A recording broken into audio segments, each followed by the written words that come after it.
بتاؤ مائکروفون لو, پیچھے دے دو مائکروفون بچی. السلام علیکم حضور, میرا ایک سوال ہے کہ ہم لوگ کہتے ہیں کہ انسان کی فطرت جو ہے وہ نیک ہوتی ہے, تو اگر انسان کی فطرت نیک ہے تو پھر ہمیں بری چیزیں اتنی اٹریکٹ کیوں کرتی ہیں اور ہمیں ان کی عادت بھی اتنی جلدی کیوں ہو جاتی ہے؟ انسان کی فطرت تو نیک ہے, جو بچے کی فطرت نیک ہوتی ہے. حضرت فرمایا ہے ہر طرف آواز دینا ہے ہمارا کام آج, جس کی فطرت نیک ہے آئے گا وہ انجام کر.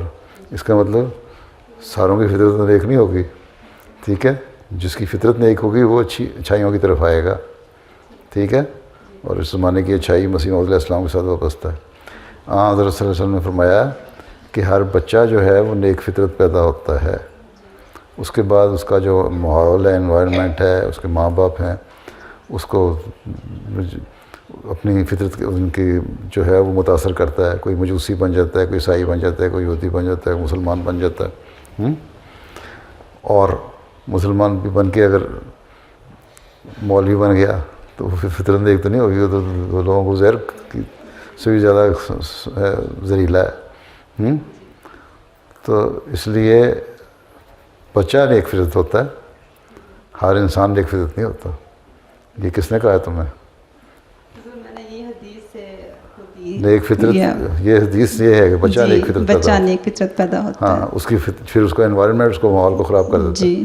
تبھی جو اچھے ماحول میں رہے, اچھے ماں باپ کے ساتھ رہے, نیکیوں کی باتیں کرتا رہے, اس کا ماحول اور بڑے ہو کے بھی. اب یہ جو دوسری جو خاتون تھی جو گلڈر لے کے آئی تھیں, 1000 گلڈر کی بات کی انہوں نے بھی یہ کہا کہ میں نے ساری عمر غلطیوں میں اور گناہوں میں گزاری اور میں فطرت, تو اب مجھے میری اصل جو اندر کا انسان جاگا ہے اور میں مذہب کی تعلیم مجھے ہوئی ہے, اور اب میں اس کے باوجود اس کے کہ میں نے اپنی سیونگ کی ہوئی تھی یہ مختلف وقتوں میں 1000 گلڈر, وہ ساری سیونگ لے کے آ گئی ہوں اس لیے کہ اب میں دین کی خاطر کروں. اس کو ماحول نے اثر کیا, اور وہ جو فطرت نیک لے کے پیدا ہوا تھا جس کو ماحول نے خراب کر دیا تھا, وہ دوبارہ فطرت اس کی نیک ہو گئی.